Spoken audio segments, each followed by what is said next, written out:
I'm really excited to tell you about an incredible technique using on-camera flash to make on-camera flash not look like it. And I think so many people have spent thousands of dollars trying to work out what is the holy grail of making flash not look like it, making it look natural. And here's the thing. We buy these modifiers and we do all of these things. Many of us will go to a reception venue and put light stands up and bounce off the ceiling and do all these things. And couples and families have spent thousands of dollars creating the beautiful ambience that they see in a reception venue, and then all of a sudden we come along and we blast it with flash, and perhaps we might get clean light, but then we ruin the beauty of what's around us. And if nothing else, if it's not about actually taking away that beauty or anything like that, it is purely just simple to use one on-camera flash.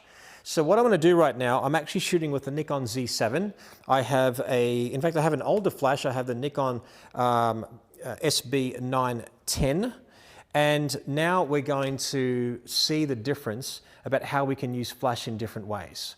So, first of all, I'm in my living room right now, okay? So we've got the bar right behind me, we've got the sort of living area here that goes out to the backyard, and it's tough. I've made it very tough for myself. Now, just so you know, the light that's on me is purely a gridded continuous light, just so you can see me talking to you right now.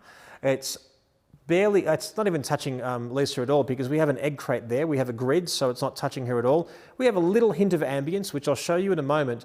But what I've done is we've got a light on curtains. So I'll just show you what we're looking at right now. So I've got basically a light on the back of those curtains to emulate ambience the way we would see at a reception. So for example, if our couple are dancing on the dance floor right there, they're dancing in pretty crappy light.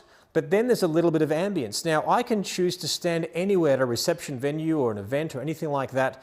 The problem is that when we start or are inexperienced or we haven't been taught properly, you just follow the bride and the groom around dancing and doing what you're doing and not really paying attention to the background. See, the ambience I have no control over. I do have control over where I stand though. So here's what I'm going to do. If the whole reception venue is dark, like I've darkened our house in right now, I am going to stand in a position where I've got at least some ambience. And if I have no ambience, that's okay. This technique will still work. So I'm going to put my eye up to the camera and I'm looking at the background now. So if you're looking at basically my camera settings, you can see it's 640 ISO. I'm raising it to about 1600 ISO. I'm not going to play with fire here. I'm going to shoot at around about 200th of a second. And I'm going to shoot it for F4.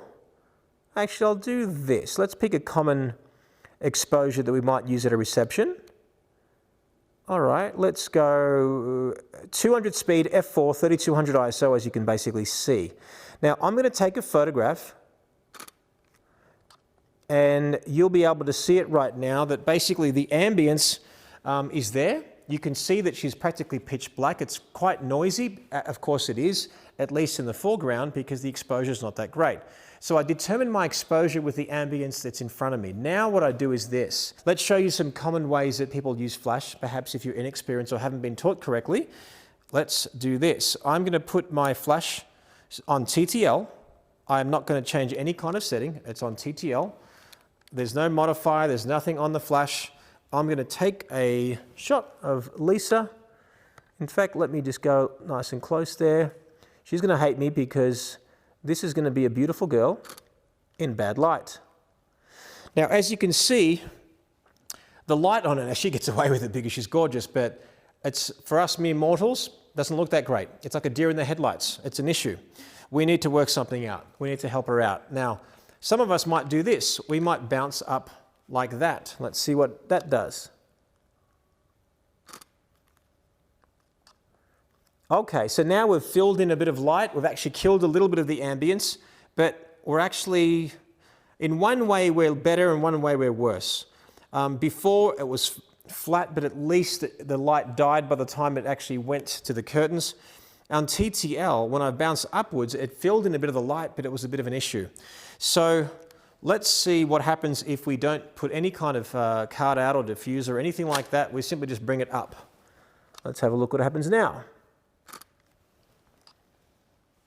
Okay, that's actually not too bad compared to the other ones. That's usually going to be the worst one. I think by nature of the ceiling, perhaps we're bouncing a little bit differently, but still, we can do better. Some of us actually do this. We put our card out and we bring it up on a 45-degree angle like that. So let's see what happens when we look at those. All right. It's probably the most even one at the moment. That's going to be quite even in the sense that it's got a little hint of ambience. We've got some pretty good detail on her. If we compare the one with the card out, then we've got the one with no card. So this one was just up like that. This one was on a 45-degree angle, and then this one was straight flash. Now here's the cool technique that I'm going to teach you. What we're going to do, we're going to use no modifier. We're leaving it on TTL. Nikon have spent millions of dollars, as other camera companies have, to work out the technology, the flash, and how it talks to the camera. So I am going to put the flash down, and I am going to turn it 90 degrees to the left. Now, you might say, well, that's just silly. The flash is not going to hit her at all. Well, yeah, it's not. The flash is no longer the light source. In fact, the wall behind the camera that's filming me at this very stage is going to be the light source. Now, I haven't tested this, I promise you. I'm just hoping that the flash actually looks as good as I think it's going to be. And there's a couple of golden rules that we're going to share with you on how this technique will work. So, Lisa, I want you to very gently just turn your face this way. Now, for the sake of the argument here, I'm going to take one more shot of you with no flash, just to prove to everyone watching right now that, as you can see, we've got ambience in the background, but it's a severely underexposed shot and we can't really see any detail on her face. Now though, I'm going to turn the flash on. It's on TTL, there's no compensation, and I simply focus on her eyes, bounce it, and check that out. That is incredible, if I do say so myself. It's not that it's an amazing photograph, but if you look at the photograph that you're seeing right now, look at the difference between professional and amateur. Professional, amateur. The idea is this, guys. So if you're looking over the shoulder with me right now, if Lisa's actually looking at my camera, like looking at me right now, if I bounce the flash 90 degrees to the left, it's going to split light it. And in fact, let me do that right now. Split lighting basically means that we're illuminating one side of the face and not the other. Now, if she turns her face to her right, what's basically happening is that her nose is like an arrow saying to the photographer, bounce your flash 90 degrees in the direction of where my nose is pointing. So the minute she turns her face that way, now don't get me wrong, there'll be times at the reception, most of the time you cannot direct her. She's going to be standing the way she's standing and you're going to basically work around her. So if she's turning her face that way, or if not, you just simply go a few steps to the right, she's going to be pointing her face that way. You actually bounce your flash 90 degrees to the left, my left to her right, and then we do the shot.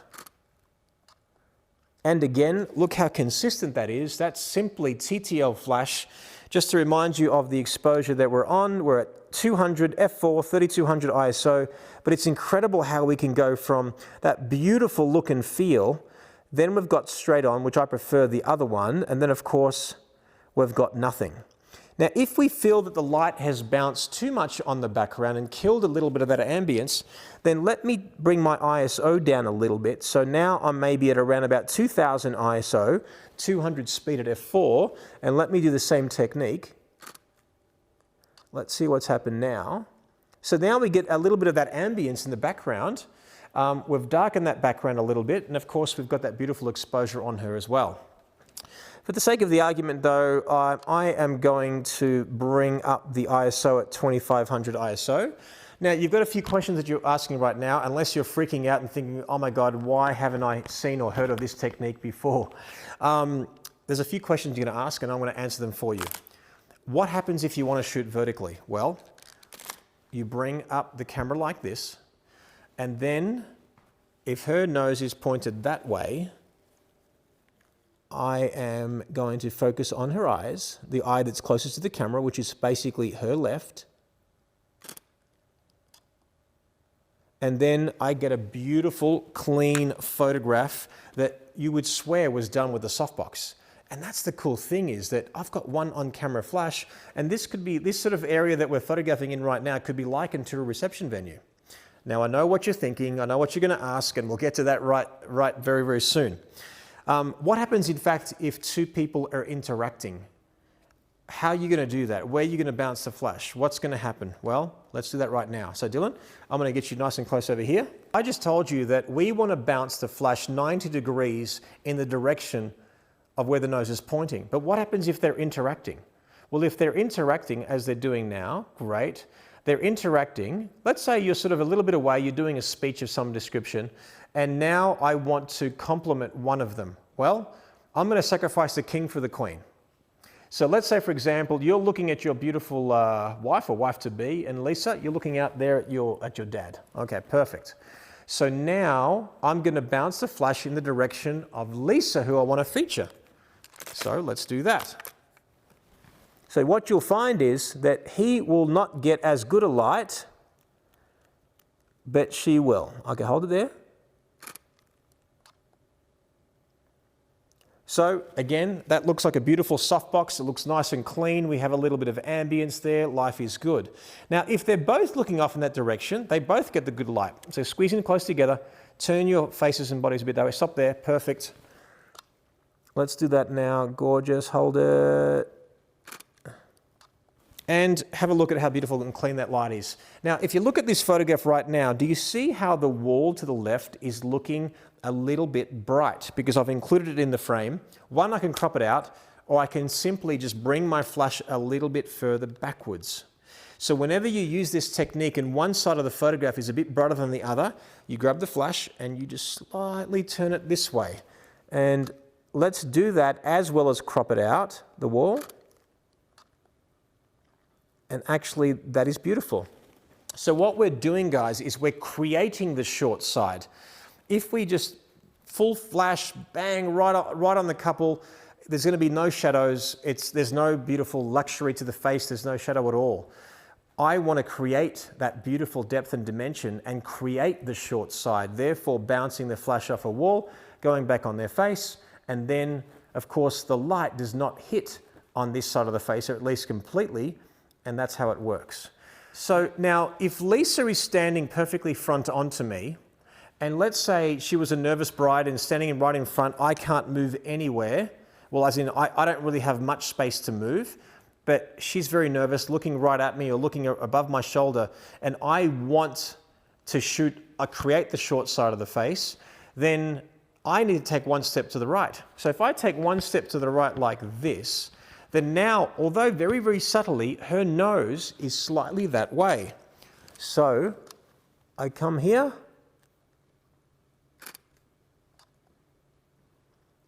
and again, you can basically see how I've actually created that short side with one on-camera flash.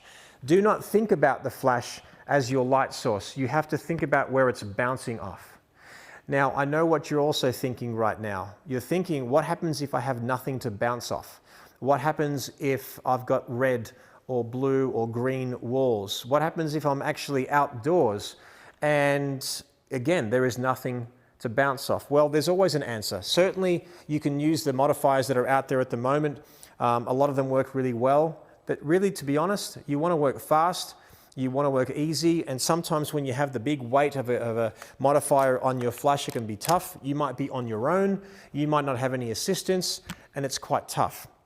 So what we're going to do is we're actually going to go outside, and we're going to, literally it's nighttime right now, we're going to bounce off a wall, but 30, 40 feet away, and we're going to show you just how easy it is to create this kind of a look outdoors, and then I'm going to go right on the street where you can't really bounce off anything, and what would we do in that situation under the circumstances?